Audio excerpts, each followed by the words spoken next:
Saudações, invasores de Covil! Aqui é Ed Nascimento, o famigerado Dragão Negro. E hoje, meus amigos, hoje é um episódio especialíssimo. Vamos trocar ideia sobre o game design do RPG mais popular do Brasil. Eu estou falando de Tormenta 20, no caso, o RPG brasileiro mais popular do Brasil. Eu estou falando aqui de Tormenta 20. E junto comigo, pra encarar essa barra, Ricardo, o Dragão Sônico. Porque não vai ser uma entrevista fácil, não. Olá, invasores de Covil. Aqui é o Ricardo, o Dragão Sônico. E não só Tormenta 20, tá? Só fazer uma pequena correção. Tormenta desde o início. É isso aí. Tormenta, né? Nessa nossa série sobre game design, a gente vai destrinchar aqui com os nossos convidados a história e o desenvolvimento das regras e mecânicas de Tormenta, desde a sua concepção até a versão atual, né? O Tormenta 20, jogo do ano. Então, bom, eu tô muito empolgado. Eu espero que vocês gostem, porque eu já tô gostando. E conosco, fazendo parte dessa bancada, seguindo aqui a ordem do Discord, o nosso amigo Marcelo Cassaro. E aí, Marcelo? Boa noite, tudo bem com vocês? Vamos aqui invadindo o Covil. Eu tenho que dizer meu dragão agora, ou é mais tarde? Pode falar agora. Pode falar agora. Porque da última vez me pediram para escolher um dragão, que eu tinha que ser para invadir o Covil tem que ser um dragão. E eu me lembro, eu expliquei que o único dragão que faz sentido para mim é o Dragão Brasil. Ora bolas. Nossa, eu já não lembrava, mano. É um ótimo título. Com certeza. Também, para falar desse assunto maravilhoso, nosso amigo prata da casa, Lucas Borne. E aí, pessoal, tudo bem? Bom dia, boa tarde, boa noite, em qualquer horário que vocês estejam ouvindo isso. Se eu lembro direito, o dragão que eu tinha escolhido, eu vou inventar se não for. É o dragão... eu acho, tá? É o dragão turquesa, que uma vez eu tava mestrando, eu tinha um amigo, que até o Rafa conhece, o Ivo, e ele conhecia todo o livro dos monstros. Aí eu não adiantava botar qualquer monstro, ele sabia o que era. Daí eu tive que inventar um dragão novo pra conseguir enganar meus jogadores. E aí eu inventei o dragão turquesa, que não era nem azul nem verde. Aí todo mundo ficou rindo da cara do Ivo, porque ele queria entender que bicho era, ele não conseguiu entender. Mal sabia ele que você também não sabia que bicho era, né? Eu também inventei ali, não tinha ficha, era só pra encher o saco dele. É um dragão meio verde, meio azul. Exatamente. Bem no meio, assim. Bom, eu sou escritor, game designer de Tormenta e também de Gunner, né? Eu fiz um livro-jogo de Gunner, foi meu último lançamento. E também tô com outros projetos aí, mas enfim, vamos tocando a bola, vamos, apresentações. Beleza. E hoje, pela primeiríssima vez, Rafael Desvalde. Fala aí, Rafa. Rafa, responde pra gente a pergunta mais importante do podcast. Que dragão você é? Pois então, primeiro aí, seguindo o Lucas, bom dia, boa tarde, boa noite, boa madrugada. Vamos ampliar o escopo a audição do programa aí. Quero agradecer o convite para participar. Sempre é legal poder ter esse contato aí, falar um pouquinho do nosso trabalho. Eu pensei em vários elementos dos quais existem dragões e não existem dragões, mas eu acho que eu vou lá na fonte, eu vou abusar um pouco, já que a gente que faz as regras de Tormenta, vamos torcer o sistema para o nosso favor. Então eu sou um dragão de dano. Ok. O único dragão que importa. É isso aí. Não tem cor, não tem tipo, não tem sabor, Muito bom. E pra complementar a nossa bancada, nosso amigo Thiago Rosa. E aí, Thiago, tudo bom? E aí, meu povo, tudo bom? Prazer estar aqui mais uma vez. Eu estava pensando muito, avaliando a pergunta mais difícil, a pergunta mais importante que a gente faz aqui no Covil, que é justamente qual dragão a gente está incorporando hoje. Eu ponderei muito sobre essa pergunta. Eu cheguei a uma resposta que eu acho ser satisfatória, espero que esteja dentro dos padrões de vocês. E digo então que hoje eu tô rindo antecipado. O 8º dragão rei. Não, aumentei essa expectativa aí, não é nada demais. É isso aí. Tá certo. Ah, sim, Rafael, eu esqueci de fazer a segunda pergunta mais importante do podcast, cara. Como você começou a jogar RPG? Cara, essa é uma pergunta interessante. Bom, eu comecei literalmente, como alguns daqui, no século passado. Eu sei como é que você se sente, cara. Acho que todo mundo... O Ricardo não sabe. O Ricardo não sabe como a gente se sente. Eu sou um bebê. Eu conheci RPG muito antes de chegar no Brasil. Quer dizer, eu não sabia jogar RPG. Eu li matérias em jornais sobre RPG RPG, matérias de D&D em Portugal. Uns livros de alguma coisa que saiu em Portugal na época. Isso na década de 80. E daí, em 91, 91 ou 92, não me lembro. Eu finalmente comecei a jogar quando saiu o GURPS no Brasil. Aí, na sequência, abriu uma loja de jogos aqui em Porto Alegre, que virou ponto de encontro. E eu conheci um rapaz, na época eu também era um rapaz, hoje somos tios. E ele era filho de pai americano e mãe brasileira, e ele tinha voltado pro Brasil, ele jogava D&D nos Estados Unidos, ele trouxe todos os livros. E ele meio que foi o paciente zero aqui em Porto Alegre. Ele ensinou muita gente, até hoje ele joga. Pô, isso é legal pra caramba. Aí ali a gente começou, eu comecei a jogar com alguns livros de AD&D primeira edição e uns livros de D&D básico, era uma misturança. Tanto que o meu primeiro personagem era um anão mago, porque a gente não sabia que anão não podia ser mago.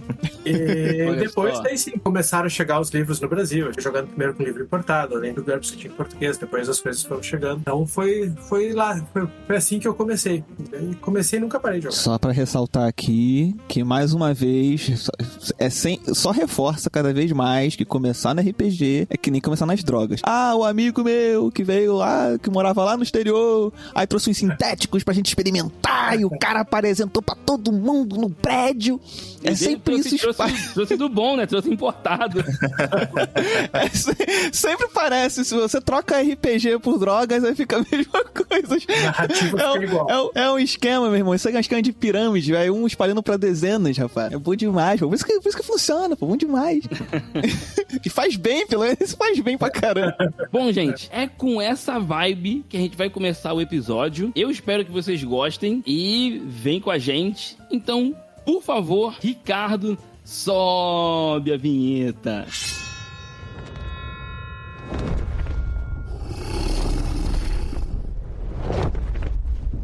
Aventureiros, sejam bem-vindos ao Covil do Dragão.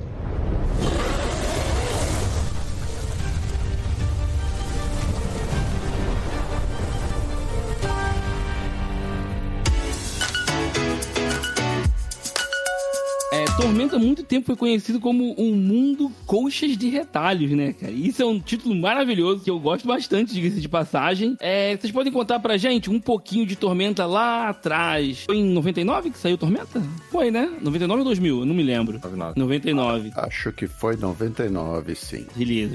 Foi durante foi na Dragão Brasil 50 e foi lançado em um encontro internacional de RPG que a Devir organizava. E naquele dia, naquele evento, nós levamos a Dragão Brasil com o Tormenta encartado para vender no stand. Eu lembro que ele vendeu mais de 500 exemplares, que foi a maior venda até então de um único item em um encontro internacional de RPG. Caramba! Pô, que maneiro!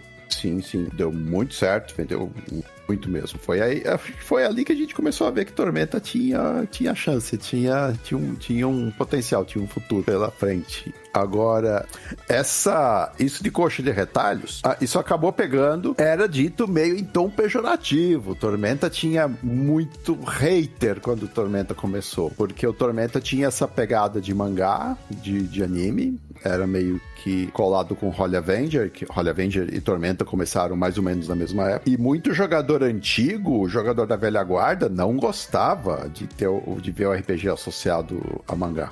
Então eles olhavam pra Tormenta assim com ódio que você não faz ideia. E aí diziam que era um mundo coxa de retalhos, justamente porque Tormenta pegou vários elementos que foram publicados na Dragão e durante os anos, o Mestre Arsenal e coisas deuses que vieram de aventuras separadas, de contos separados.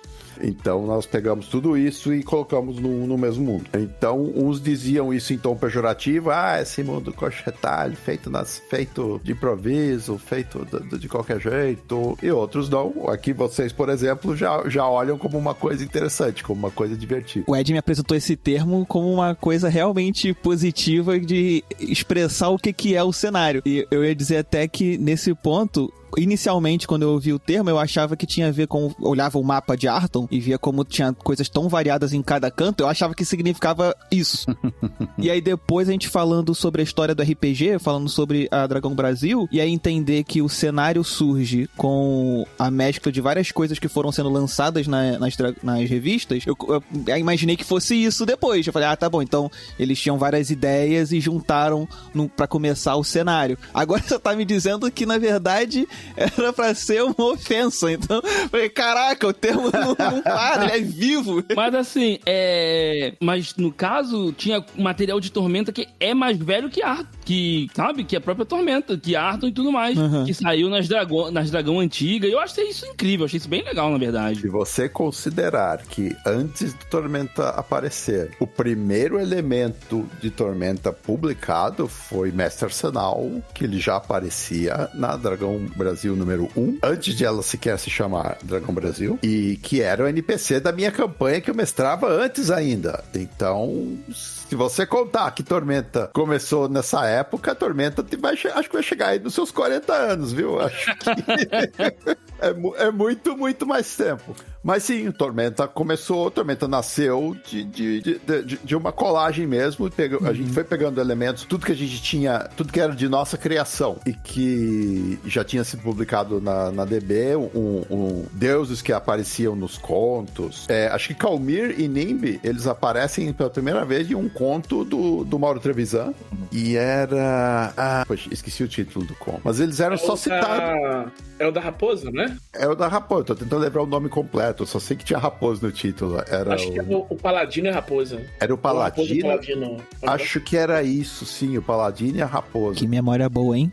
Vai, mandou bem. E eram deuses só citados, assim. Alguém falava Calmir, Deus da Justiça, e Kinimbi, role bons dados. Foi a primeira vez que esses deuses foram citados. Então nós fizemos um grande garimpo de todos os deuses que eram cidades, lugares que eram citados nas coisas, nos materiais originais da DB. O que não existia, a gente inventou, acrescentou depois. O Panteão tinha 20 deuses, mas nem todos os 20 saíram de coisas antigas. Alguns foram inventados ali mesmo no Panteão. O que falta? Ter um deus? O que não tem deus aí? Vamos inventar um novo. Então, sim, reunimos todo esse material, juntamos o que faltava, colamos o que faltava e assim o Tormenta começou. E era mesmo uma coxa de retalhos. Então, entrando na parte do game design, esse livro que vendeu 500 edições, 500 cópias no evento, ele não era ainda um jogo independente, ou ele era um cenário, ou ele já tinha as regras próprias pra funcionar, era baseado ainda, sei lá, em D&D, algum outro sistema externo. Como é que era? O que era esse livro que foi vendido e bateu recorde aí em evento? Ele era um cenário... Ele tinha... Peraí, deixa eu pegar. Eu tô com ele aqui. Eu vou colar. Ele era um livro principalmente de cenário. Ele tinha 80 páginas. Era bem fininho. E ele tinha regras, sim. Ele tinha poucas regras, porque afinal ele tinha que funcionar com vários sistemas. Ele funcionava, olha isso, pro AD&D, o Advanced Dungeons and Dragons. Ainda não havia o D&D terceira edição. Pra GURPS, ele tinha umas fichas bem simplificadas pra GURPS, porque o GURPS tinha... O GURPS era danado. A ficha do GURPS podia ser bem, bem longa. Se eu quisesse dar todas as skills, todas as perícias que Mestre Arsenal tinha, eu ia precisar de outro livro. E o 3DT. O 3DT já existia. O 3DT era bem recente. Sim.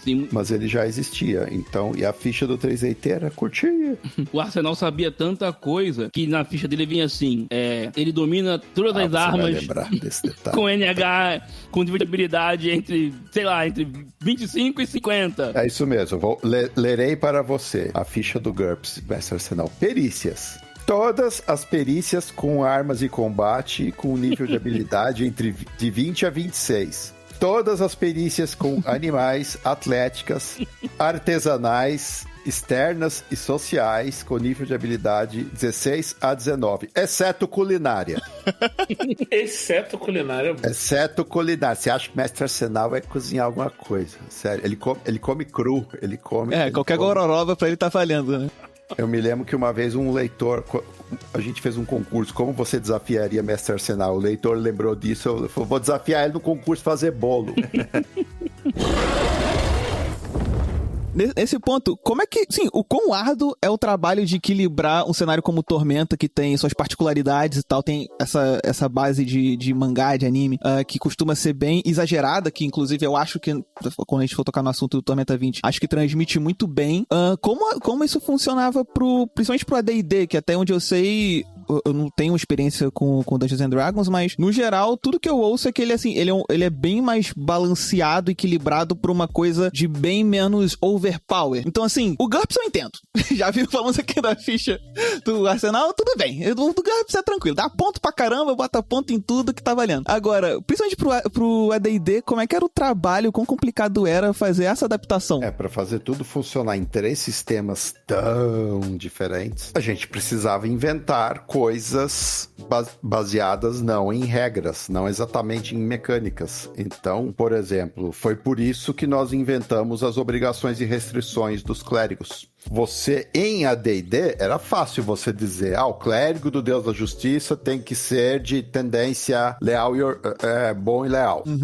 Leal e ordeiro, dependendo da tradução. Isso seria fácil, só que GURPS não tinha tendência, 3D&T também não. Você até podia começar a buscar ali, no GURPS tinha códigos de honra, tinha alguma vantagem equivalente, o 3D&T também, mas se você seguisse nessa linha para todos os deuses, seria um pesadelo. Então, a gente criou códigos de conduta para cada devoto que não tinham a ver com regras. De Calmir, na época, acho que era sobre Calmir, você não podia você não podia recusar um pedido de ajuda, você não podia usar itens mágicos, porque tinha um conto do Trevisan que era sobre isso. Eu não lembro bem da regra para Calmir. Lembro que para Thanatópia, a deusa do conhecimento, simplesmente foi, você não pode, você só pode dizer a verdade e não pode recusar responder nenhuma pergunta. Pronto, isso funciona em qualquer sistema, você não precisa de uma regra para isso. Então, muito do Tormenta foi feito assim, foi pensado assim, para funcionar sem regras, para funcionar não necessariamente atrelado a uma regra, já que ele tinha que funcionar em 3 sistemas diferentes.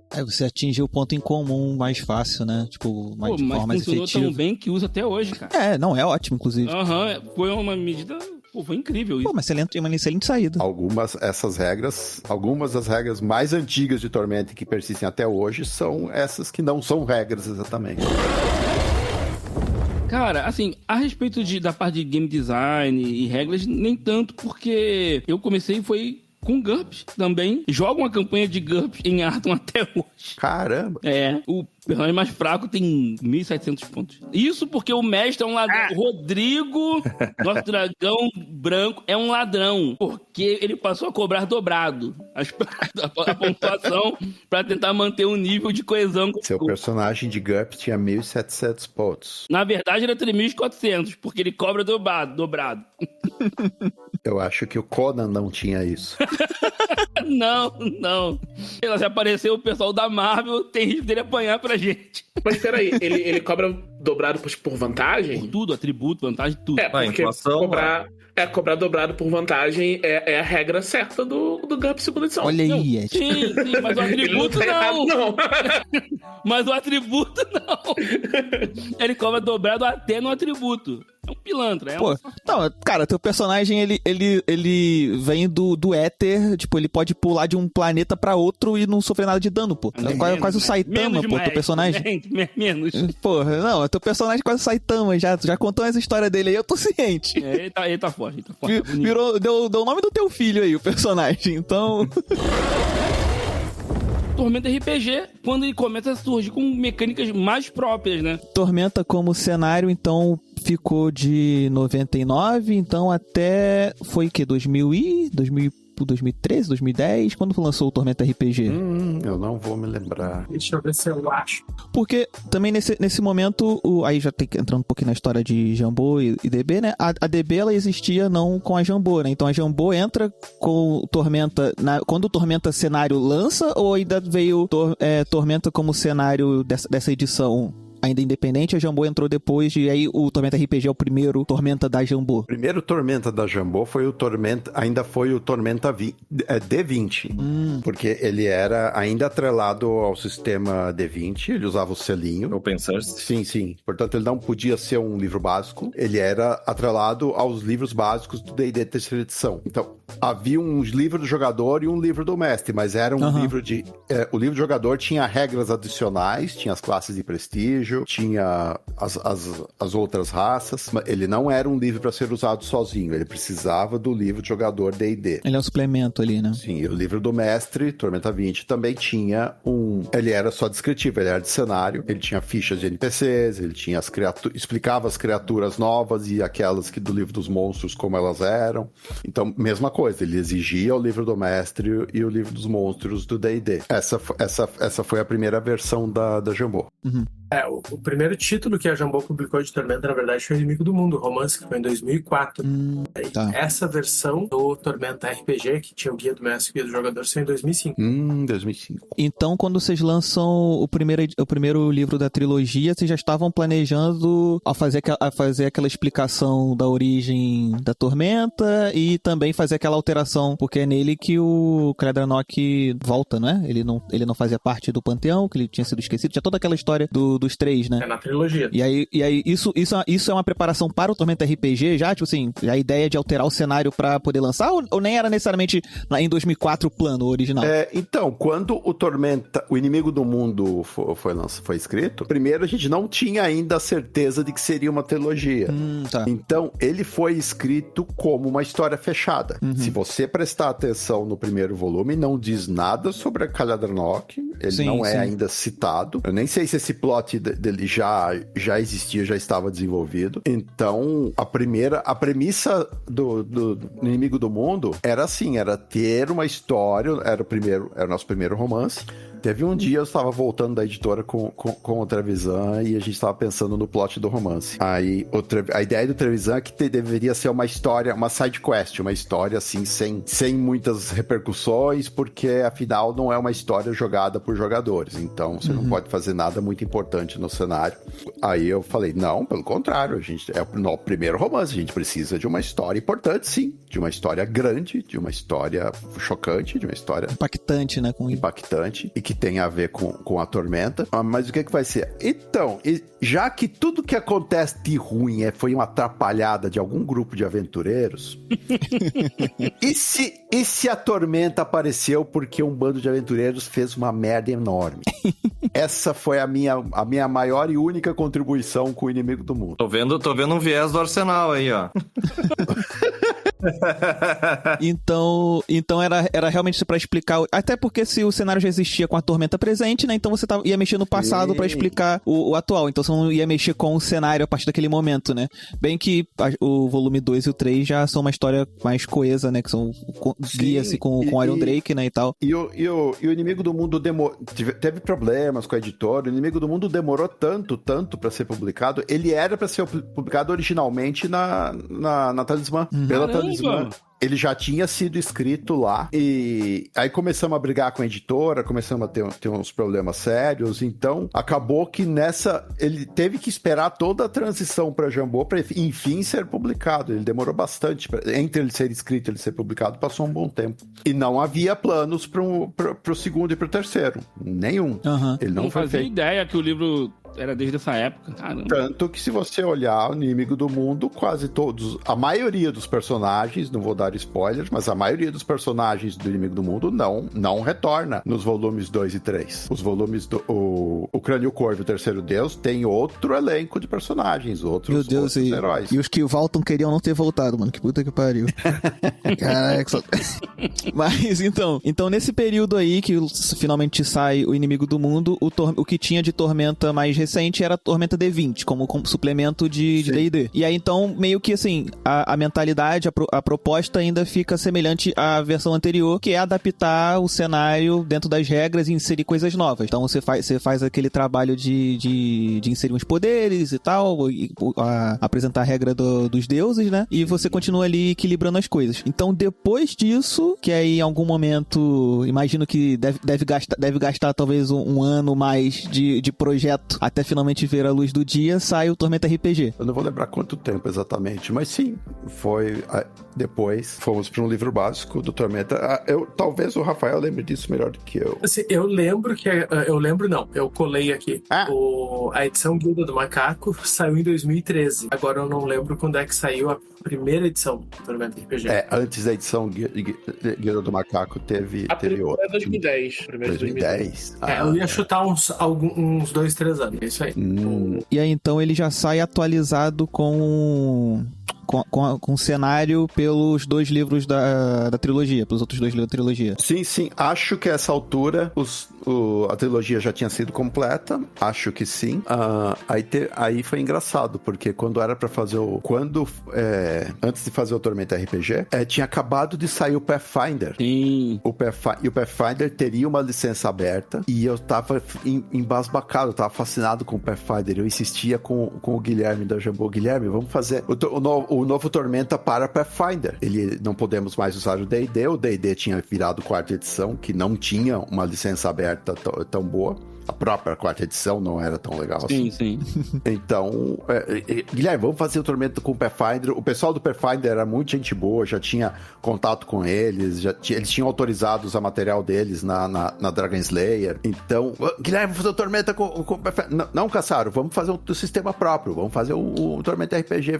Guilherme, não, vamos fazer pro Pathfinder. E o Guilherme, Cassaro, você tinha que estar me convencendo a fazer um sistema próprio, não o contrário. Não era eu que era pra estar convencendo você. Então vocês já sabem a essa altura que o Guilherme ganhou a discussão, porque foi o Tormenta RPG que aconteceu. Ainda bem que ele ganhou a discussão. Aí, entrando no Tormenta RPG, eu lembro que quando o Lucas participou aqui a primeira vez, ele comentou que ele tinha uns suplementos, né, e tal. Eu lembro que ele comentou sobre ter estudado a base do Tormenta RPG, e pra mim ficou muito uma parada Matrix, o cara enxergar através dos códigos, porque ele falou que ele separou tudo e reuniu as coisas meio que compreendendo tudo em distribuição de pontos. Imagino que inclusive o GURPS pode ter ajudado a compreender essa parte, né, a estrutura do jogo anterior, né, ter se adaptada pra GURPS. E aí então, qual foi? Tipo assim, vamos usar o sistema aqui que é D20, beleza, do D&D e tal, tipo assim, da referência do D&D, já estamos acostumados e tal, é o medieval padrão pra maioria das pessoas. E aí, como é que você começa a planejar a parte em que você decide fazer o que você faz diferente, o que você faz igual? Eu conheço melhor o Tormenta 20, então eu sei que ele é muito baseado em perícias, coisa que o que eu ouço falar do D&D não é tão relevante quanto é pra Tormenta. Mas eu não sei sobre o Tormenta RPG, tipo assim, quais foram as influências dele e como foi a tomada de decisões o que vai ser aqui o cerne desse jogo. Você já estava envolvido, Rafael, nessa adaptação?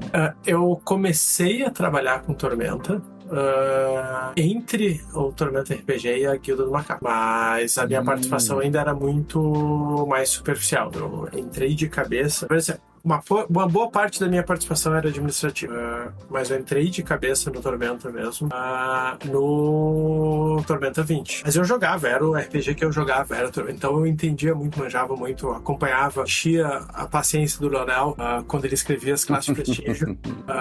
Eu ficava em volta do Guilherme e do Leonel, incomodando e dando meu hospital. Então eu acompanhei bastante. Assim. E na verdade, a gente pensa muito do ponto de vista de game design, da construção do jogo nos aspectos matemáticos e narrativos, mas tem todo um contexto mercadológico de público, do que se gostava e se fazia naquela época. A gente está falando, não parece muito, mas são 15 anos, é quase uma geração atrás. E todas essas coisas, quando a gente está falando... Porque assim, aspecto do Tormenta enquanto... Agora eu vou falar no presente um pouco. Enquanto uma realização pessoal, enquanto que para nós é importante e valioso, tem uma relação afetiva e é uma criação conjunta que a gente quer ver ser bem sucedida, que a gente tem afetividade por ela. O fato de que é um produto que ele tem que chegar no público, que ele tem que vender, tem que funcionar, e para vender ele tem que funcionar, as pessoas têm que gostar. Então o Tormenta RPG tinha muita influência da sua época, né? Ele é muito parecido, ele tem mudanças em relação ao que o D&D. Tormenta, ele veio de um sistema, um cenário para D&D 3.0 e 3.5. Ele tinha que caminhar com as próprias pernas, mas falando com um público que tinha se acostumado com o cenário daquela época. A gente tem, em 2010, a gente tem 5 anos de cenário com as regras de D&D. Então ele traz coisas, por exemplo, ele trouxe os pontos de ação que eram uma mecânica de Tormenta, que era aquela coisa dos jogadores influenciar, que na época até era uma coisa bastante inovadora, que os jogadores têm recursos para mexer um pouco na história. Mas ao mesmo tempo, sim, que os temas de 6 atributos, raça, classe. Então foi feito assim, como que a gente sai daqui deste lugar em que nós estamos, sendo fiéis ao cenário e ao público, permitindo que o cenário ande com as pernas próprias.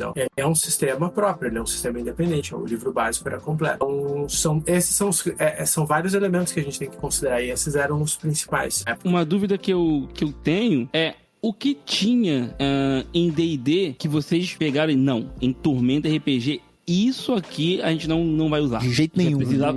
A gente pretende...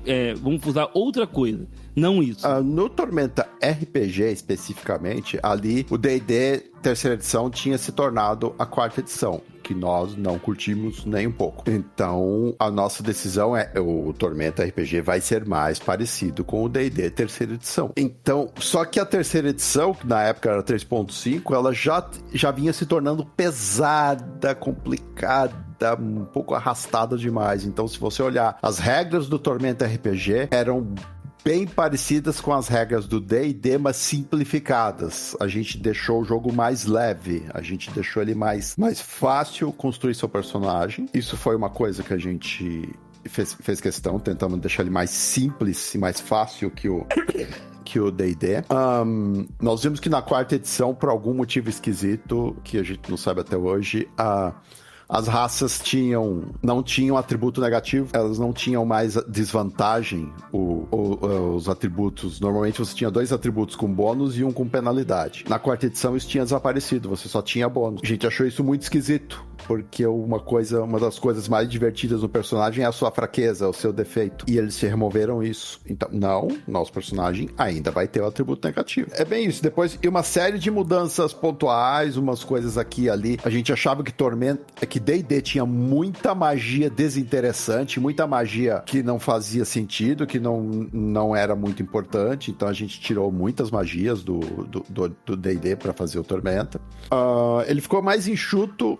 Tormenta, o D&D tinha tanta gordura que nós tiramos toda a gordura e fizemos o livro tudo num só livro básico. Os 3 livros de D&D num livro só. Acho que essa foi a grande vitória do Tormenta RPG. Ele pegou D&D e tornou num único volume, de tão mais simples que ele ficou. Uma coisa bem específica de game design, que eu acho que até é uma coisa que vocês podem achar interessantes, que é a mudança, as mudanças que foram feitas no sistema de perícia. Porque assim, em AD&D 2ª edição, perícia era uma coisa super secundária. A gente tem que pensar que lá na sua gênese, RPG era um jogo de batalha, era um wargame em que no lugar do exército tu tinha um soldado, personagem. E perícias, qual é a função da perícia dentro do jogo? Ela ser a ferramenta para resolução de problemas fora do combate. No geral é isso. Tem perícia que usa em combate? Tem, mas o sistema de perícia surgiu para te fazer coisas fora de combate. E as perícias foram evoluindo nos jogos e ganhando importância conforme os RPGs vão abraçando histórias que envolvam outros tipos de desafio. D&D 3.5 tinha um sistema de perícia que era o sistema mais robusto de D&D desde então, mas ele era muito granular. O personagem ganhava pontos e distribuía esses pontos nas perícias numa escala que dependia da perícia ser de classe ou não. Então tu tinha vários valores de perícia conforme as quantidades de pontos. Quando tu subia de nível, tu ganhava aqueles pontos. Era muito granularidade. E uma outra coisa, se tu não investisse numa perícia, ela nunca subia. A premissa era que se tu não estuda isso,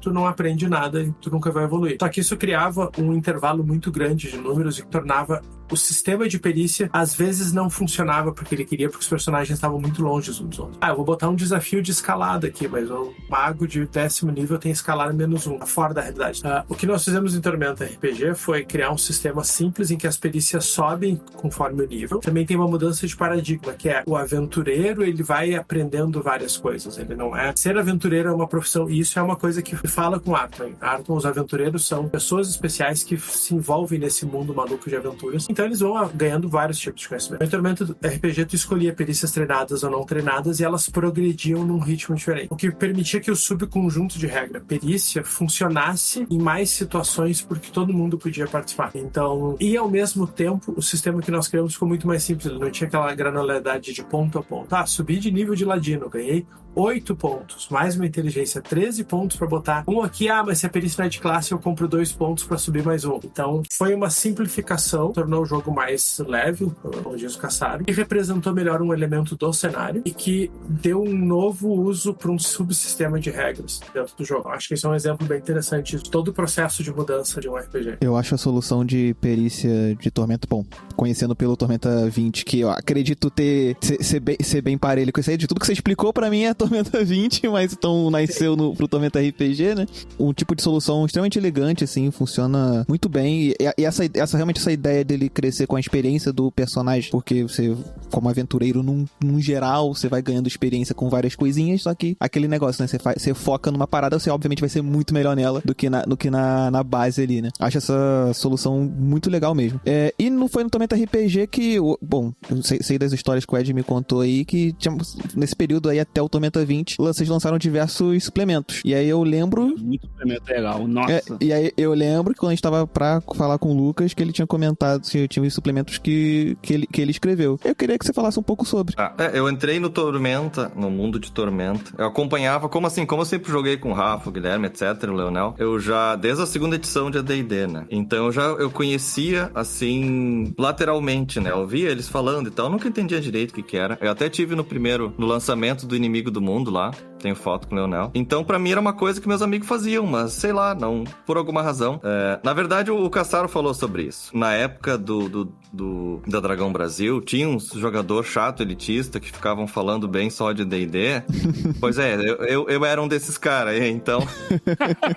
Eu era mais jovem e mais chato, mais gatekeeper do que sou hoje em dia. Então, assim, eu achava que, bom é D&D, não sei o que, material nacional, eu não dava bola, sabe? Só que com o tempo eu fui vendo que, meus amigos estão fazendo isso e eu jogo com eles. O que eu falo não faz sentido, sabe? Não, é um preconceito, meu. Daí foi caindo o meu preconceito, eu comecei a ficar interessante e aí uma hora eu cheguei pro Guilherme, Guilherme, o que tu acha já que vocês têm o livro básico agora e tal, isso foi no começo de Tormenta RPG. Eu fiz, vamos fazer uns livros de classes que nem tem na segunda edição, porque isso ia enriquecer o sistema e eu adorava mexer com as regrinhas de classe, assim, fazer essas regras derivativas, né? E aí, como eu acho que eu tinha um certo prestígio, já um certo capital RPGístico acumulado com eles, ele aceitou o Leonel. Conversaram, obviamente, com o Cassaro e os outros, né? E a gente planejou os manuais do início ao fim, dividindo todas as classes básicas do Tormenta RPG. Cada manual ia abordar algumas delas. Foi o Arcano, Combate, o Divino e Malandro. E fora isso, eu também fiz o Bestiário 2 e aí nessa época ainda teve o Labirinto de Tapiz. Acho que foi mais pro fim já. Então nessa época de Tormenta RPG, eu não lembro se a gente já tinha terminado a nossa... A Rafa não vai lembrar também. A nossa campanha de Warfight, que ano que acabou. Olhando. 2... Pois é, eu até tenho uma planilha com as datas. Mas só pra dizer que a gente jogava muito a D&D da edição 3.5. A gente começou na segunda, foi pra terceira e foi pra 13,5. E nessa campanha de Birthright, que é um cenário de AD&D segunda edição, o Guilherme fez e adaptou pra terceira e depois pra 13,5. E ele começou a colocar umas regras caseiras. E a gente discutia muito as regras e tal. Tem que ser assim, tem que ser assado. E essa campanha que durou muito tempo, teve mais de 100 jogos. A gente fez, inclusive, uma plaquinha comemorativa de 100 jogos, que tá pendurada lá na casa dele até hoje. E nessa campanha a gente discutia muito as regras. E eu acho que isso foi um laboratório que ajudou a empurrar Tormenta para algumas direções. Tipo, certas coisas que eu lembro de ter mencionado nessa época, que hoje em dia a gente vê em Tormenta 20, por exemplo. A questão de ataque e saves é só uma perícia disfarçada, assim, tipo uma perícia com bigode, porque é o teu base attack mais teu atributo, não sei o que. Pra mim isso é uma perícia, um save é a mesma coisa, sabe? Isso acabou influenciando decisões futuras que a gente teve em Tormenta 20. Então, essa época do Tormenta RPG, a gente jogava muito, discutia muito. Certas ideias que acabaram sendo usadas depois. Uma que eu lembro, por exemplo, além dessa questão dos ataques e perícias e saves, né? Foi de magia, que eu tinha um clérigo e eu tinha um livro na 3.5 que era, como é que era o nome? Era Spell Compendium, que tinha uma opção de regra que era muito legal, que tu podia modificar a tua magia, digamos assim, colocando mais spell slots. E ele dividia, assim, por pontos, né? No Nerf da Arcana tinha essa questão de pontos. E aí, isso acabou surgindo no futuro, assim, outra versão no Império de Jade, surgiu esse tipo de regra. Então, nessa época de Tormenta RPG, a gente realmente jogou, assim, muito, testou muita ideia na mesa, assim, e discutia durante os jogos, o que é melhor, o que é melhor. Eu também lembro da gente discutindo que 9 níveis de magia eram demais, não precisava ter, tanto que caiu, né? Acabou caindo hoje em dia, mas na época a gente usava com 9 níveis de magia, inclusive, né, nessa campanha, né? E aí, depois que eu fiz o Tormenta RPG, aí veio, obviamente, o Tormenta 20 Estéticos. E algumas das ideias que a gente não usou em Tormenta RPG acabaram chegando em T20, que nem eu expliquei agora. Uma delas, outra que eu lembrei agora, é o atributo ser só uma skin para um modificador. Então a gente fala, não, vamos usar um modificador direto. Pra quê? Mais fácil. Isso é bom demais. Isso é bom demais. A gente ficava discutindo, por que, cara? Pra que esse passo adicional, sabe? Tu tem uma operação matemática pra chegar no modificador. Bota o modificador. Então. Isso é bom demais. E é uma coisa que alguns RPGs do sistema D20 mais recentes estão fazendo agora. Exatamente. O Tormenta fez lá atrás. Pioneiro. Isso realmente foi um grande passo adiante. E assim, eu não sei se o Thiago chegou a trabalhar com Tormenta RPG, Thiago? Não. Com Tormenta RPG não. Não, mas chegou a jogar. Então não. Pior que eu nunca joguei Tormenta RPG. Sério? Sério? Nunca joguei. Eu queria saber de você, como é que foi essa transição, né, do Tormenta RPG pra se tornar o Tormenta 20. Eu achei que tivesse acompanhado, né, o desenrolar da coisa. Acompanhar, eu acompanho absolutamente tudo. Quase todo o meu tempo livre se passa lendo livros de RPG que eu não vou jogar. Então eu estava acompanhando tudo. Mas eu não jogava. Na época, o meu grupo só jogava D&D. A gente estava muito focado nos suplementos. Como o Cassaro comentou, a 3.5 tinha muito material. Eu tinha comprado um monte de livros importados de D&D. Então a gente fala, agora eu vou usar todos os livros mágicos que estão no Magic Item Companion. Fazer valer o dinheiro, que a hora jogada tem que ser usada, né? E era muito bizarro. Foi um período em que eu li muito RPG e eu jogava muito pouco, porque só jogava D&D. Foi um período muito triste da minha vida, ainda bem que acabou essa Tem uma outra coisa que é meio paradoxal, mas eu lembro dessa época, eu também comprava muita coisa. Livros eram mais baratos no geral, porque hoje em dia livro no mundo tá mais caro, e o dólar era mais barato. Comprar livro importado era muito mais acessível. O Lucas falou que ele era jovem e tinha um preconceito com RPGs brasileiros. Eu, como comecei com Tormenta 20, eu sou o contrário. Eu sou jovem no RPG e tenho preconceito com D&D. Porque eu comecei o Tormenta 20, então tudo que eu olho pro D&D, eu falei, que negócio é esse que vocês usam, cara? O atributo é limitado? Que isso? Tem que rolar um 20 2 vezes? Que isso? Vocês estão malucos? Não, agora não tem mais isso não, cara. De rolar o 20 2 vezes. Não, mas todo mundo volta e meia comenta, eu tenho que confirmar o crítico. Eu falei, que porra é essa? Vocês estão malucos? Você jogava esse treco? Não faz sentido nenhum. Não, e 9 níveis de magia, gente, aprimoramento, muito mais foda, tá maluco. E aí então vem o Tormenta 20, né? Vocês atualizam o cenário através de... Foram 2 romances, né, basicamente, né? Os 2 da Karen meio que... São 3, no fim das contas, né? Os 2 da Karen são histórias separadas ali, né? Contínuas, mas diferentes. E aí vocês lançam o Tormenta 20, ainda com o lance do atributo antes da versão jogo do ano, né? E como foi esse processo de desenvolvimento? Bom, pra comemorar os 20 anos, show. Mas o desenvolvimento dele, assim, assim como foi o processo pro Tormenta RPG de escolher o que mudar e o que não fazer igual, né? De D&D, das influências da época e o que usar igual, como foi pra fazer pro Tormenta 20? Porque a única coisa que eu sei, assim, de cabeça que é bem diferente é que no Tormenta RPG, quando você crita, você multiplica também o bônus de dano, né? Não só o dado. É. E eu fico imaginando os números absurdos que isso deve dar, porque no Tormenta RPG já tem bastante número absurdo, e eu fico imaginando como é que não é no Tormenta RPG. Essa regra vocês decidiram mudar. E aí, como que foi a decisão pra essas outras partes? Tanto da versão original, vou chamar de original, e depois a jogo do ano, que teve também a reforma monstrográfica, né? Então, balanceamento maravilhoso. Aquela tabelinha que saiu na DB, eu usei ela pra caraca até sair o Ameatlas, tá? Eu usei aquela ali da DB muito, porque foi justamente no período em que eu tava narrando o Coração de Rubi, que eu tava fazendo a minha viagem dia após dia. Então eu tava criando uma cacetada de bichinho baseado naquela tabelinha, tava maravilhosa. Olha, uma das primeiras coisas que a gente pensou foi justamente isso, mas isso desde lá atrás, de você ter que confirmar o crítico, que foi uma das piores ideias da terceira edição. O que é isso? Você já rola um 20, ainda tem que confirmar, você já teve... Era muito decepcionante, você rolou um 20, mas depois falhou na segunda rolagem, foi um crítico, não foi. Isso era horrível, cara. A gente, não, vamos tirar isso aí, só um 20 mesmo e acabou. Agora, isso sobre os atributos, tem que dar o crédito para quem merece. Lá atrás, na hora de pensar no Tormenta 20, essa ideia já rondava de ir direto pro bônus em vez de ficar no atributo, só que nós preferimos deixar os atributos originais, porque era uma questão de nostalgia mesmo, era uma questão de preservar as vacas sagradas, porque ter um personagem com força 18 parecia muito mais legal que ter um personagem com força 4. Então, força 18, isso pra quem jogou o AD&D, você ter uma força 18 era o top do top, era o melhor personagem do mundo. Quando os atributos eram rolados e era difícil. E no AD&D, quem se lembra, havia graduações do 18, porque o 18... Nossa. Sim.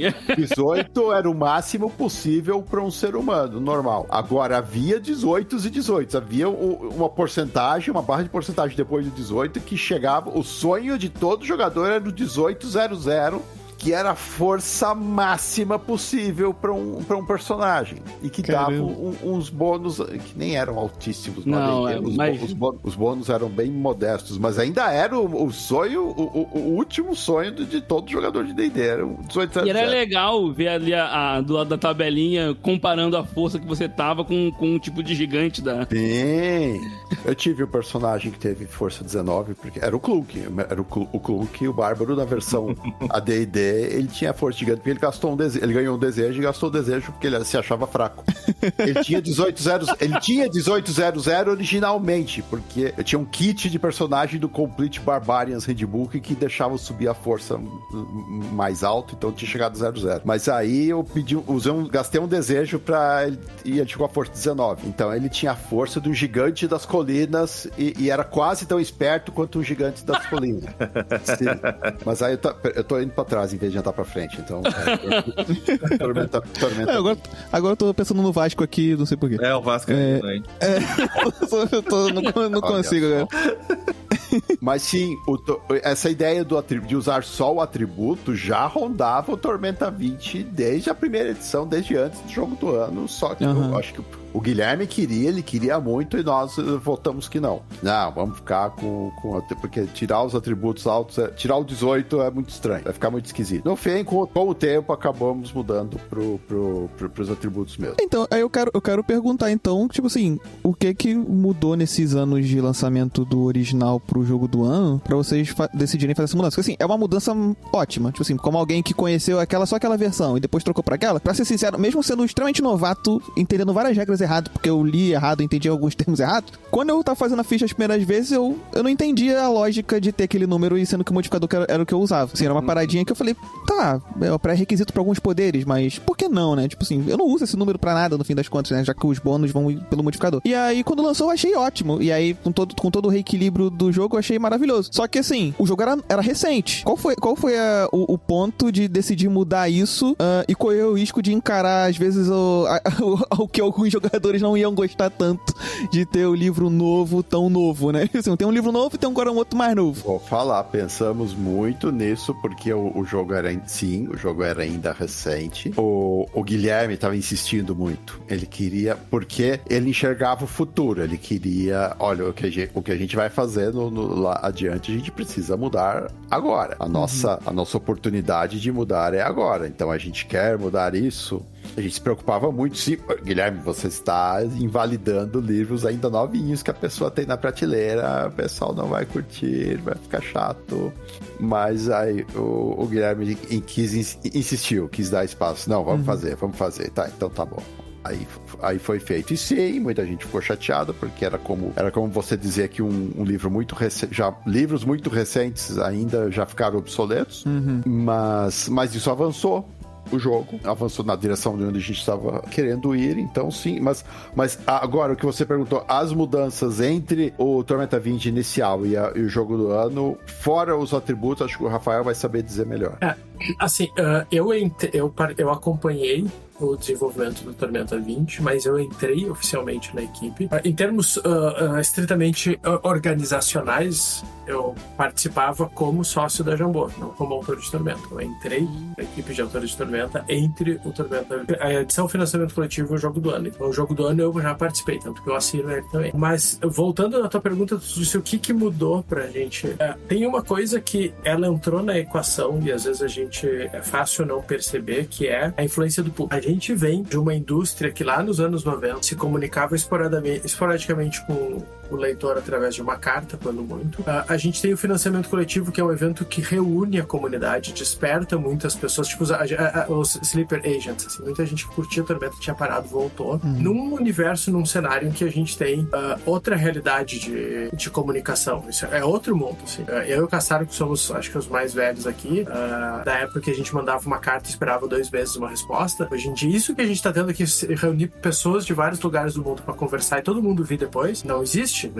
E com o Financiamento Coletivo, a galera se motivou, se mexeu e a gente teve um contato muito mais aprofundado. E esse contato nos deu também a confiança de perceber, o pessoal não precisa da Força 18, o pessoal vai curtir a Força 4. Então, tem muito não é botar a culpa nos jogadores, tem muito da edição Jogo do Ano, que veio de feedback, veio de sugestão, veio de ver como as pessoas estavam jogando e como o público estava preparado para algumas mudanças um pouco mais audaciosas. De novo, aproximavam o jogo da nossa visão e da visão do que era o Tormenta. Então, a gente teve a mudança de atributo, a gente teve uma reestruturação nos tipos de habilidade, deixar mais claro que é uma reação, que é uma habilidade usada como resposta a alguma outra coisa. Teve a mudança no sistema de carga e equipamento, que foi uma mudança... Nossa, isso é outra coisa maravilhosa. Foi legal, foi bem legal. Putz, grela, muito bom. A gente saiu daquela coisa muito simulacionista de usar pesos e medidas do mundo real, que funcionam no mundo real, não vamos criticar o sistema métrico, mas melhor do que medir em vacas e Fiat Unos, mas ele não tem a praticidade necessária para um jogo que é uma simulação, que é uma brincadeira. E a gente disse, será que as pessoas vão entender a ideia abstrata de que tu tem um limite de coisas que tu pode usar de forma prática e te beneficiar? Que elas vão entender que a gente está abrindo mão de um pouquinho de verossimilhança em torno de uma praticidade que o lúdico funcione, e a gente viu que sentia espaço, a comunidade estava entendendo. A gente tem uma geração de pessoas que se criou com outros tipos de jogos e entendem a ideia de mecânicas que representam coisas que não necessariamente a realidade. Então acho que foi uma série de mudanças no mundo, no mercado, na comunidade, e também nos deu força. Tá na hora. Vamos fazer o mundo ainda melhor. Maravilha. Thiago, eu sei que você assina muita coisa ali, principalmente com relação às fichas de ameaças e tal, pro Tormenta 20. No caso, foi a partir do Tormenta 20 original ou mais do Jogo do Ano? Porque queria perguntar, já emendando nisso tudo, como você enxerga as mecânicas, assim, como você enxerga a base mecânica do Tormenta para brincar com ela. A gente, como jogador, gosta de ficar brincando com regra, né? E aí o Lucas também comentou de ficar discutindo regras e tal, faz parte pra muita gente que joga RPG. Então chega no momento que você tem a possibilidade de mexer naquela parada e criar coisa oficial ali. Como é que você enxerga pra poder brincar com aquilo? Eu acho que assim, em termos de... O Tormenta 20 é bem o tipo de jogo que eu gosto, né? Ele tem muito elementos de customização pro jogador. Você pode, tipo, fazer muitos tipos diferentes de personagens. Você pode, quando você quer fazer um tipo de personagem, você geralmente não pensa, eu consigo fazer isso? Você pensa, de qual forma eu vou fazer isso? Tem sempre vários caminhos diferentes pra você chegar naquilo que você quer. Eu acho isso muito divertido. Isso é o que eu gostava no D&D 3.5 lá atrás, e é uma coisa que eu gosto até hoje. E eu acho que isso é muito bom no sentido de produto também. Como você comentou, tipo, a gente ter o jogador poder ter isso, poder conversar sobre o outro, sobre o próprio build, sobre uma interação de regra e tal, isso gera uma conversa, isso faz a comunidade interagir. Então, é ideal que o seu jogo faça a comunidade interagir. E o brasileiro gosta muito de customização, né? O brasileiro, enquanto jogador de RPG, ele gosta muito desse tipo de jogo assim, em que você, tipo, vai montar... Gosta da bonecagem, né? Gosta de pegar o seu personagem e construir ele desse jeito. E aquele personagem é seu, né? Ele não é igual a nenhum outro. Aquele é do seu jeitinho.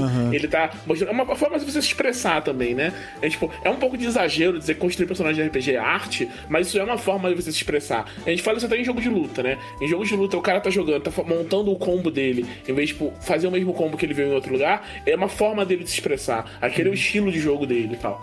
Então, eu gosto muito disso do Tormenta 20. Foi uma coisa que me atraiu muito pra jogar ele, e era uma coisa que estava me incomodando nos outros jogos, os maiores jogos da época, né? Tipo, pra comparar com a quinta edição do D&D, a quinta edição do D&D, ela praticamente não tinha...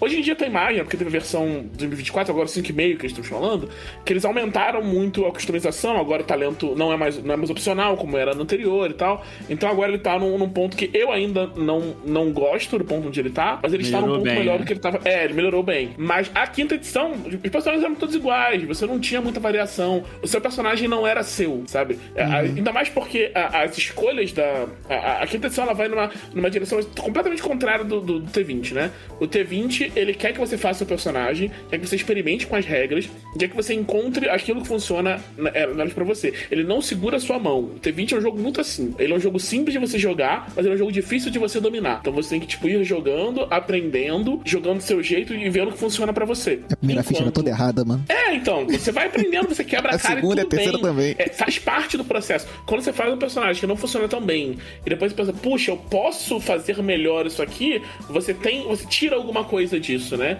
Você tira alguma satisfação. E enquanto isso, o D&D, pra você não correr risco de causar pouco dano, pega a magia que todo mundo vai pegar, a bola de fogo, e faz ela causar mais dano que todas as magias do mesmo nível. Então, você não tem como fazer uma escolha errada. Ele tá segurando a sua mão. Você não tem como morrer, você tem 3 chances de não morrer. Ele tá segurando a sua mão. E o T20 não vai... Eu gosto muito do T20 por causa disso, porque o T20, quando tem um desafio, e você supera um desafio, você mereceu superar aquele desafio. Você precisou cooperar com os seus amigos, precisou gastar os seus recursos, precisou gerir como eles funcionam, suas ações, seus PMs, os talentos que você pegou, tudo que você tem, você precisa gerir isso pra conseguir superar um desafio. Então, tipo, isso foi o que me atraiu no T20, que foi, tipo, hoje em dia, o meu jogo principal de fantasia medieval, quando eu vou jogar fantasia medieval, eu vou mestrar, é T20. O que eu quero fazer é jogar Tormenta, é jogar em Arthur, e é isso que eu vou fazer, né? Eu quando jogo outras coisas, jogo muito a contragosto, né? Eu tenho uma mesa, meus amigos decidiram que vai ser D&D,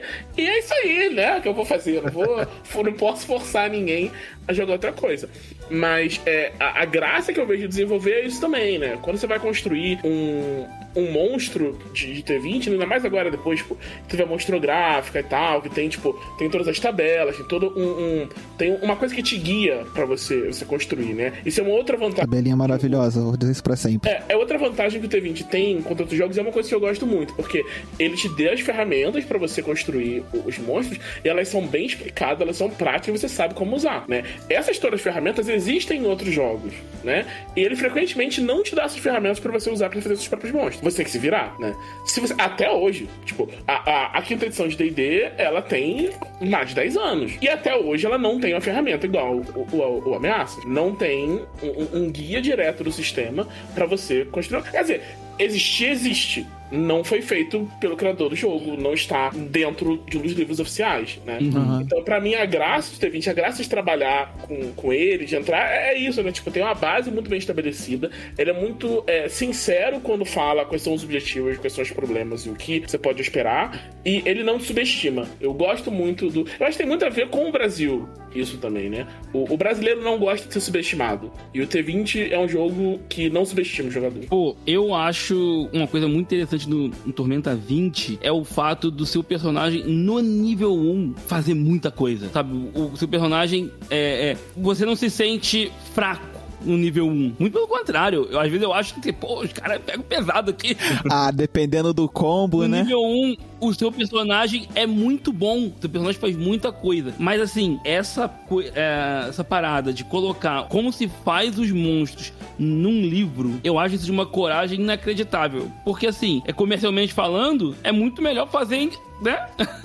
Suplemento infinito ali. Vender uns 3 livros. Isso, botar mais monstros ali. Aqui, ó, gente. Mais monstros e itens mágicos e tal. Pra galera comprar. Mas não. No livro vem isso, e isso pra mim é de uma coragem ímpar, assim. Eu acho incrível isso tá num suplemento, mas, sabe, recente até. Eu acho isso muito legal. Mas uma coisa que eu tenho muita dúvida é sobre uma outra regra. É a regra de distinção, de abandonar a classe de prestígio pra distinção. Vocês podem falar um pouquinho dela? Como é que foi essa mudança, essa história? A ideia lá atrás, quando surgiu o conceito de classe de prestígio no sistema D20, D&D em seus relatos, a ideia é que tu tivesse uma classe que tivesse uma história atrelada e que perseguia essa história fosse parte da narrativa. E na prática, não falo isso com crítica, mas não funcionou. As classes de prestígio viraram repositórios de habilidades pra te fazer combos. Então tu tinha o personagem lá que era Guerreiro 3, Paladino 2, o Guerreiro Psíquico 8, Mago da Caverna 3 e Mestre do Limo 8. O Mestre do Limo é uma coisa que o Lucas adora. Então a gente pensou, ok, nós queremos uma mecânica que represente estruturas dentro do cenário. Uma ordem de cavaleiros, uma cabala de conjuradores, um grupo religioso, uns refugiados de algum lugar, enfim, grupos dentro do cenário que tivessem uma mecânica relativamente simples. A gente não quer criar novas classes. As classes funcionam por si só. A gente quer criar novas opções dentro das classes. E como é que a gente faz isso? A lógica foi, vamos diminuir os requisitos mecânicos, vamos aumentar os requisitos narrativos. Os jogadores vão ter que contar uma história, e o jogador é uma forma do jogador também incentivar a construção da narrativa. Ele vai chegar pro mestre e assim, olha só, eu tô planejando pegar isso, vamos conversar, vai ter uma janela, isso encaixa na campanha, e o mestre vai dizer, ok, então eu vou te botar vai ter aqui, umas oportunidades, pega-se, parte do desafio é pegar essas oportunidades. Então nós mudamos o paradigma. Esse conjunto de regras, ele passa a ser a recompensa por desempenhar uma série de atividades e ações dentro da história, dentro de uma história de Arton, ou seja, usando elementos do cenário, os Cavaleiros do Corvo, ser um taumaturgista, ser um escolhido do Ascar. E com isso o jogador vai ter... A gente colocou um pouco mais de narrativa no processo e criou uma mecânica um pouco mais simples que conversava com o resto das coisas também. Então acho que essa foi a linha condutora, já que eles não estão aqui, um dos grandes defensores dessa ideia sempre foi o Leonel. Mais história, menos mecânica nesse processo. Eu acho que funcionou legal. Pelo menos a gente está bem satisfeito com como a coisa se desenvolveu dentro do cenário. Eu acho que tanto acho que o Cassaro, o Thiago, o Rafa falaram que a versão 13.5 de D&D, que a gente jogou bastante, ela tinha muito livro, tinha muito suplemento, e isso abre muito leque, e o jogador é ótimo em fazer combinações de classes, que nem o Rafa falou, etc. E a classe de prestígio acabou ficando meio que obrigatória. Ou tu tinha o teu boneco classe de prestígio, ou tu não era útil, porque todo mundo tinha, então, o power creep acumulou no sistema, e isso acabou tornando ele muito complexo, e ele, assim, meio que te obrigava a jogar, sabe?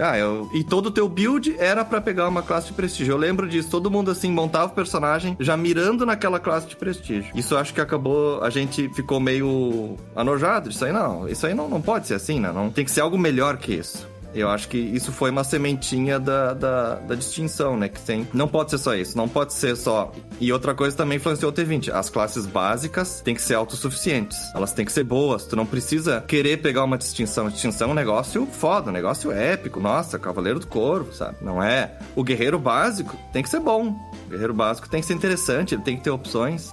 Isso eu acho que a quinta edição foi meio pobre, né? Porque tu montava um guerreirinho lá e tu podia andar e bater. É isso que tu podia fazer, né? Então...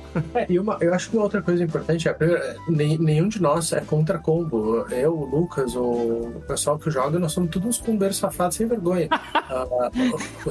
O seu variáveis níveis de desempenho. O seu Leonel, que não tá aqui, fez uma distinção. Fez uma distinção pra ele. E ele tá lá fazendo 150 de dano por porrada com o inventor no 12º nível. Então, assim, ninguém tem moral pra falar. Mas a questão é que Tormenta RPG, ele é um sistema de regras de um e as regras e o mundo precisam conversar mais. Nós queríamos trazer elementos do cenário pra dentro da narrativa. Então, tu vai fazer o teu combo e tem vários combos com distinção, a gente não é inocente, sabe?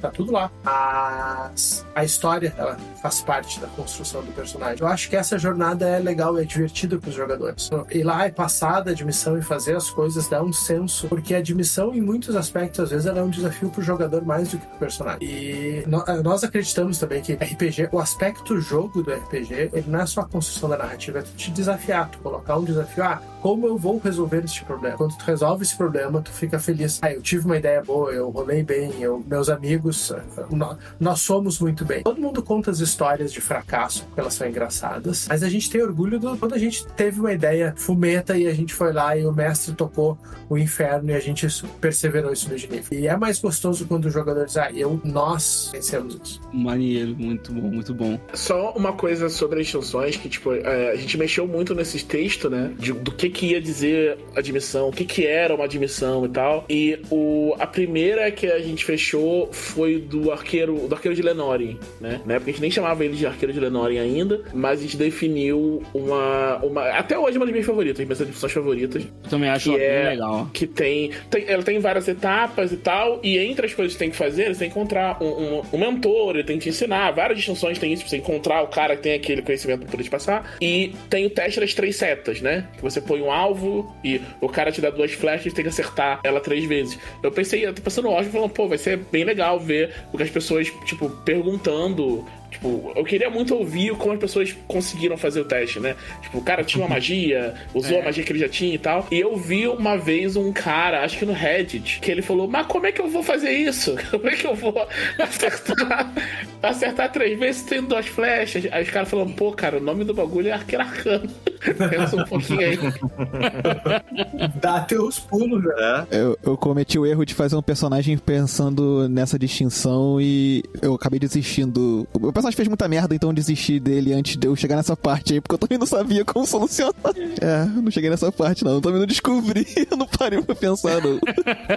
Ele fez muita merda, eu tive que mudar o rumo dele antes de chegar nessa parte. Isso é uma coisa que quando acontece é legal. E a distinção funciona muito bem pra isso. Pode ser aquela coisa que pode ser uma recompensa, ou pode ser uma coisa que, nossa, né, uma coincidência aqui, encontrei um cara e ele me ensinou. Isso realmente é legal demais. Ou pode ser o rumo de toda uma quest do grupo por muito tempo. E, cara, e você não ter que pegar um nível de uma outra classe, nada a ver, pra poder ter aquilo, é muito bom.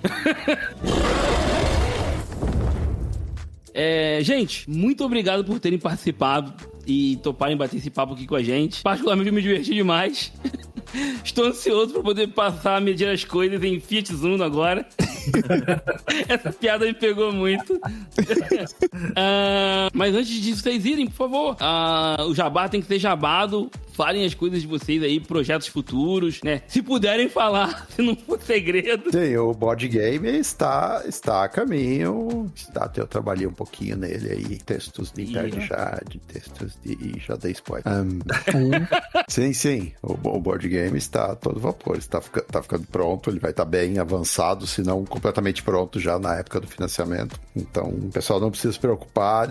Mas não vai sair, vai demorar, vai ficar pronto. Não, ele está muito avançado, praticamente pronto. Talvez já esteja em produção quando o financiamento rolar de verdade. Então, podem ficar bem tranquilos. Hoje vai existir. Agora, sobre o que mais estamos fazendo, vocês já devem ter visto. Eu estou escrevendo agora a revista Tormenta 20, que tem o arco Fulgor dos Deuses, que tem, já estou recebendo ótimas notícias, o que tem de personagem morrendo feito moscas nas aventuras do Fulgor dos Deuses. É muito satisfatório, incluindo o meu personagem quase morreu, porque eu joguei. Na segunda-feira eu joguei uma sessão como jogador e o meu personagem foi a -9. Se uma pessoa no grupo, se uma boa alma no grupo não lembra que eu tinha um bálsamo de restauração no bolso, então eu tinha ido de arrasta, o meu personagem já era. Então, sim, estou muito orgulhoso. O mestre ficou todo preocupado que ele ia matar meu personagem. Não tem problema, eu venço das duas maneiras. Eu venço se o meu personagem ganha, se o meu personagem morre, eu venço das duas maneiras. Então pode ficar tranquilo. Nossa mensal, então vai estar aí com mais umas 3 edições aí. O Fulgor dos Deuses, ele é mensal e são 20 partes. Então ele, na verdade, ele segue até metade do ano que vem. Mas eu já estou escrevendo bem antecipadamente, antes de entrar pra lá com vocês, eu estou escrevendo a parte 15. Caramba, tá adiantado mesmo. Sim. Então, eu queria muito poder falar o que os jogadores já começam a fazer na parte 15, porque, olha, eu dou uma chutadinha de balde, assim. Ih, eu gosto disso aí, ó. Você já viu, em Tormenta, faça coisas. Eu acho que Tormenta tem aventuras de primeiro nível que você já tá voando em Vectora. Então, em Tormenta você faz coisas mais divertidas mais cedo do que faria no D&D. Tem robô gigante, a gente pode fazer tudo. Pô. Que é o que importa no final. Que é o que robô gigante, você pode apoiar, é legal pra caralho. Então, vou dar spoiler. Que maravilha. E Fulgor dos Deuses. Você já sabe que em Tormenta tem robô gigante. Em Fulgor dos Deuses tem mais de um. Já quero. O Ed vai ter um treco. Quando chega jogar essa parte, o Ed vai ter um treco. Eu vou ter um treco lendo, cara. Imagina jogando. Bom, vocês já sabem do Jade e Rubi. Sim. Então, sim, nós nos dividimos. Eu estou escrevendo o novo Império de Jade, eu cuidando dos textos de background. Um abraço pro Douglas do Dragão de Jade. Deve estar dando saltos mortais de felicidade. Aguarde aí, Douglas, aguarde. E o Guilherme vai cuidar das regras. Então, sim, e já tá bem adiantado. Acho que não tem nada que eu possa, que eu esteja autorizado. Deixa eu ficar quieto, senão... Os outros estão quietinhos também. Começa a falar o que não devo. Ninguém quer falar de mais um suplemento aí? Cadê aquele suplemento de Dorreirinho que o Ed queria tanto? Não sei. Vamos encerrar por aqui. Esse foi mais um episódio do Covil do Dragão. Eu tô feliz pra caralho de estar gravando esse episódio. Falo mesmo. Eu já tô ansioso pra começar a editar, mas eu tenho que editar o programa que vai sair essa semana, então não posso mexer nele. Você ouvinte, muito obrigado por ter ficado até o final. E digam tchau, pessoal. Tchau, pessoal. Até a próxima. Tchau, pessoal. Tchau, pessoal. Tchau, pessoal. Até a próxima. Yay.